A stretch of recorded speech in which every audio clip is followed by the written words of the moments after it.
Hi,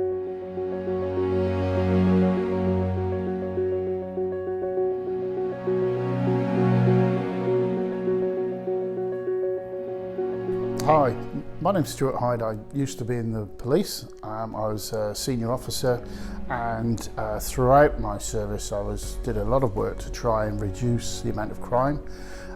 As I moved up the ranks, I had the opportunity to develop CEOP, that's the Child Exploitation Online Protection Centre, based in London and part of the National Crime Agency.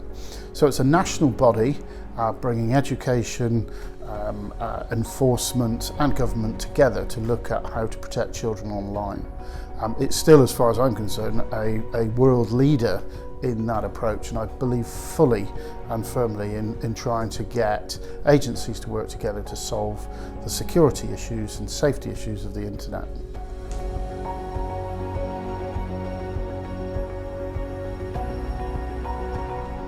I think it's inevitably changed. I mean, most people of my or slightly younger age will talk about that we didn't have the internet.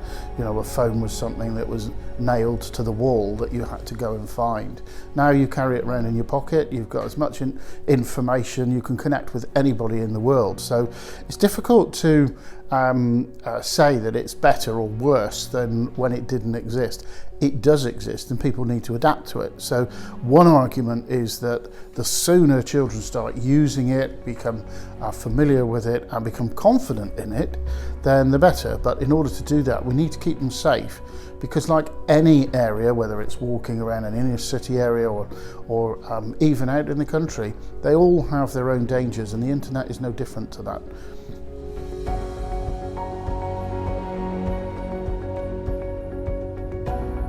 I think it's helped facilitate it more easily. Child exploitation, along with many crimes like theft and burglary, has existed for many years predating the internet. So we can't say that the internet has caused it.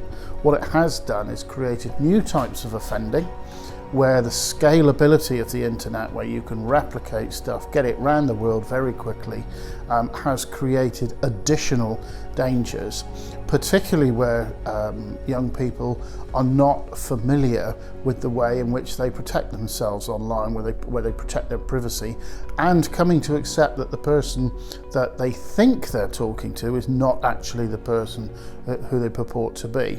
And that's a new danger.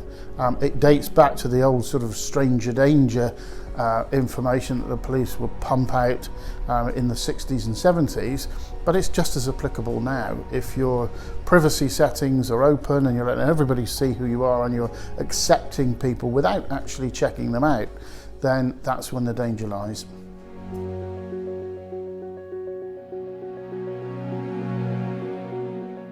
I think there's a lot of methods, none of which is the ultimate tool. So the more tools you've got to protect yourself and your security or safety toolbox, the better. So some of that will come from parents, some of it will come from siblings, you know, older brothers and sisters or cousins that perhaps have been more used to this technology than somebody growing up. Some will come from teachers, some will come from formal presentations. You know, if people go to scouts or cubs or something, or guides, they're likely to have some sort of safety input, whether it's by the local police or somebody that just helps them out.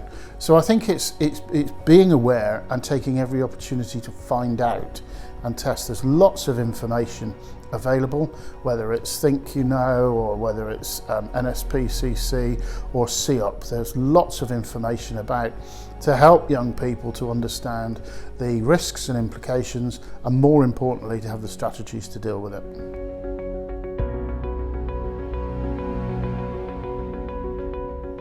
Absolutely. I think, you know, if we go back a few years, then we had things such as parental controls that you could put on the family computer, and most smart thinking kids use that to control the access of their parents.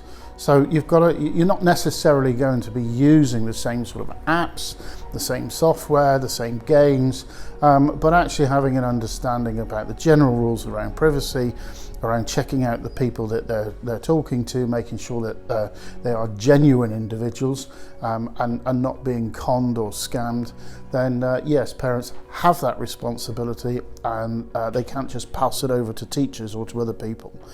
My personal view is they've got to be involved, they've got to have, as they say, skin in the game. They've got to be the ones that take control of this. Okay, well, thank you for coming in to talk to us.